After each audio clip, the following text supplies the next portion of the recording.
NCERT class 10 science हमारा chapter है chapter number 4 carbon and it's compounds. तो हम लोग क्लास 1 शुरू करते हैं। ये ऑर्गेनिक केमिस्ट्री है जो बहुत ही इंपॉर्टेंट है क्लास 11th के लिए और मेनली 12th के लिए, जिसमें एनसीईआरटी की पूरी एक बुक पार्ट 2 ऑर्गेनिक है। तो ये बहुत मतलब एक कोर ब्रांच है, मतलब 3 ब्रांच में से एक ब्रांच है और बहुत ही इंपॉर्टेंट है ये हायर स्टडीज़ 11th 12th और आगे के लिए। तो हम लोग देखते हैं। The Earth's crust has only 0.02% of carbon in the form of minerals like carbonates, hydrogen carbonates, coal and petroleum। तो अर्थ क्रस्ट में जो कार्बन होता है वो बहुत ही कम प्रेजेंट होता है। एटमॉस्फेयर में वो सिर्फ कार्बन डाइऑक्साइड के रूप में प्रेजेंट होता है 0.03%, मतलब बहुत ही कम होता है नेचर में। लेकिन फिर भी जो कार्बन के कंपाउंड्स होते हैं या जो यूज़ होता है डेली लाइफ में वो बहुत ही ज़्यादा होता है as compare to other elements. Why do carbon compounds have low melting and boiling points? Forces of attraction between the molecules of compounds of carbon are not very strong। तो forces of attraction पे depend करता है melting और boiling point, और forces of attraction बहुत ही कम होते हैं, मतलब weak होते हैं। तो इसी कारण low melting and boiling points। Why are carbon compounds largely non-conductors of electricity? तो इलेक्ट्रिसिटी कंडक्ट करने के लिए या तो आयंस हो या फिर फ्री इलेक्ट्रॉन्स हो। जनरली आयनिक कंपाउंड्स में क्या होते हैं, आयंस होते हैं। आगे हम लोग देखेंगे कोवेलेंट कंपाउंड्स फॉर्म करते हैं, तो यहाँ पर आयन का फॉर्मेशन नहीं होता है। Carbon compounds are largely non conductors of electricity because the bonding in this compounds does not give rise to any ions. Why does carbon not gain 4 electrons to form C4 minus anion and attain a noble gas configuration? तो reaction होता है क्योंकि हर element noble gas configuration पाना चाहता है। तो carbon के पास 2 और 4 6 होता है एटॉमिक नंबर, तो 4 और मिल जाए तो ऑक्टेट पूरा हो जाएगा, पर वो 4 इलेक्ट्रॉन्स गेन नहीं करता है। क्यों? Carbon does not gain 4 electrons to form C4 minus anion because it would be difficult for the nucleus with 6 protons to hold 10 electrons.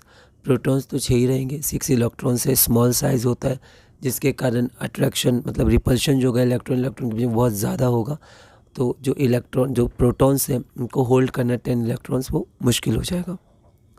4 extra electrons, 10 electrons 6 पहले से थे, 4 और गेन किया।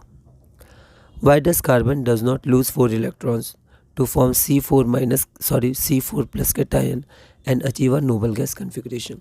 एक और अगर अपना डुएट वो पूरा कर ले, 2 4 है तो 4 इलेक्ट्रॉन्स अगर एल शेल से हट जाए तो 2 इलेक्ट्रॉन्स के शेल में रहेंगे तो भी हमारा डुएट पूरा हो जाएगा।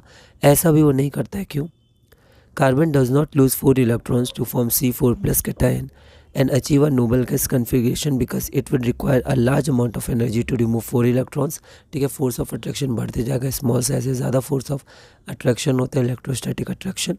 तो जैसे जैसे एक इलेक्ट्रॉन्स हटाएंगे फोर्स ऑफ अट्रैक्शन ज़्यादा होते जाएगा, जिसके कारण बहुत ज़्यादा अमाउंट ऑफ एनर्जी हमें चाहिए होगी।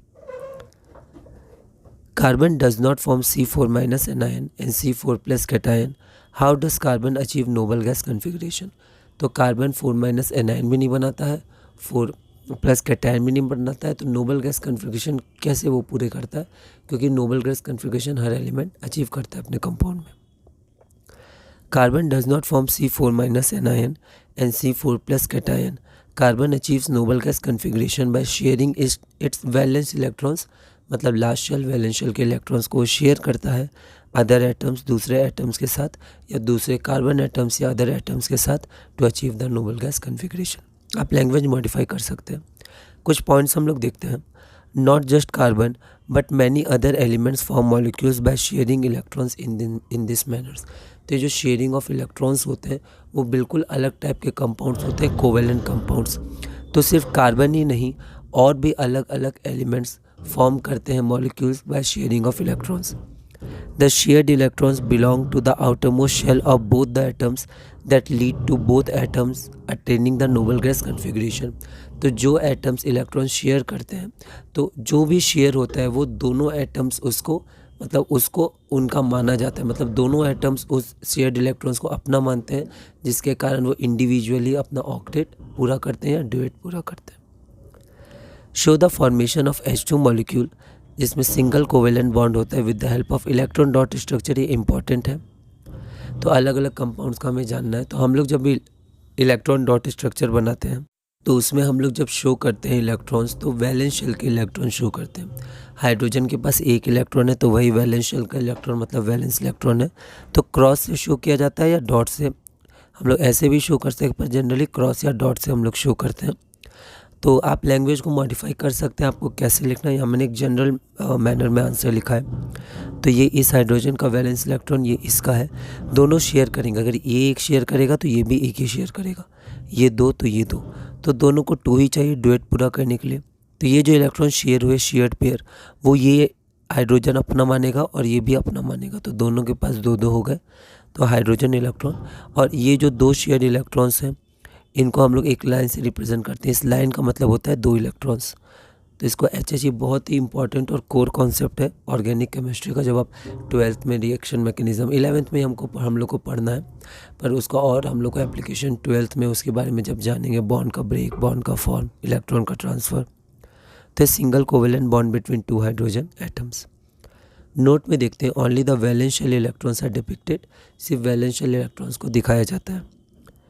अगला क्वेश्चन है show the formation of O2 oxygen molecule, और इसमें डबल कोवेलेंट बॉन्ड या जनरली हम लोग सिर्फ डबल बॉन्ड कहते हैं, with the help of electron dot structure. फिर से ऑक्सीजन का हमारा जो एटॉमिक नंबर है वो 6 होता है, मतलब 2 और 6, पर वैलेंस शेल इलेक्ट्रॉन्स को ही दिखाया जाता है। यहाँ पर वैलेंस शेल इलेक्ट्रॉन 6 हैं, तो यहाँ आप देख सकते हैं 6 इलेक्ट्रॉन्स, और यहाँ पर भी कितने हैं, तो 6 इलेक्ट्रॉन्स हैं। अब कितने चाहिए, तो ऑक्सीजन को 2 और इलेक्ट्रॉन्स मिल जाए तो इसका ऑक्टेट पूरा हो जाएगा। इस ऑक्सीजन को भी 2 और मिल जाए तो 2 क्या करेगा, ये शेयर करेगा, क्योंकि जितना ये शेयर करेगा उतने ये शेयर करेगा, दोनों को 2 2 चाहिए। तो फिर जो शेयर पेयर ऑफ इलेक्ट्रॉन्स होते हैं वो दोनों के होते हैं, ठीक है। तो ये इलेक्ट्रॉन्स 2 आगे रखा, ये 2 आगे रखा, तो ये हमारे शेयर्ड पेयर हो गए। अब ये जो इलेक्ट्रॉन है ये इन चारों इलेक्ट्रॉन्स को अपना मानेगा, तो इसके पास 8 हो गया, और ये भी इन चारों को अपना मांगेगा, चारों उसके पास पहले से इलेक्ट्रॉन्स है, तो ऑक्टेट पूरा हो गया। अब यहाँ पर ऐसे शेयर हुआ है तो ये 2 इलेक्ट्रॉन्स का एक बॉन्ड, ये 2 इलेक्ट्रॉन्स का एक बॉन्ड, तो आपका हमारा डबल बॉन्ड हो जाएगा। तो oxygen molecule O2 double bond between 2 oxygen atoms. अगला क्वेश्चन है show the formation of N2 nitrogen molecule, जो हमारा ट्रिपल कोवेलेंट बॉन्ड या जिसको हम लोग ट्रिपल बॉन्ड बोलते हैं, with the help of electron dot structure. तो यहाँ पर नाइट्रोजन का एटॉमिक नंबर 7 होता है, 2 और 5, तो यहाँ पर वैलेंस इलेक्ट्रॉन्स हमारे 5 हो गए। तो यहाँ पर 5 मैंने शो कर दिया, यहाँ 5 शो कर दिया। इसको देखें तो इसको 3 और चाहिए, तो 3 और चाहिए, तो ये इस नाइट्रोजन से 3 और लेगा, तो पहले इसको अपने 3 इलेक्ट्रॉन शेयर करने होंगे, बीच में रखने होंगे, ठीक है। तो यहाँ पर ये अपने 3 इलेक्ट्रॉन बीच में रखा, ये अपने 3 इलेक्ट्रॉन्स, तो अब ये नाइट्रोजन ये 6 इलेक्ट्रॉन्स को अपना मानेगा, 2 पहले से इसके पास थे, तो 3 जो दूसरे नाइट्रोजन के थे उसको ये अपना मानेगा, क्योंकि वो शेयर्ड पेयर इलेक्ट्रॉन्स हैं, दोनों के हैं। तो इसका ऑक्टेट कंप्लीट, इसका भी ऑक्टेट कंप्लीट। और यहाँ पर 2 electrons lone pair of electron बच जाएंगे, पर इसको शो नहीं कर रहे हैं क्योंकि इसका बहुत ज़्यादा हमें डिटेल नहीं पढ़ना है, सिंपल हमें आगे बढ़ना है इस लेवल पर। तो ट्रिपल बॉन्ड हो गया बिटवीन 2 नाइट्रोजन एटम्स, और ये नाइट्रोजन मॉलिक्यूल हमारा N2 हो गया। तो इसी के साथ हमने क्लास नंबर 1 पूरी की, क्वेश्चन नंबर 8 तक देखा।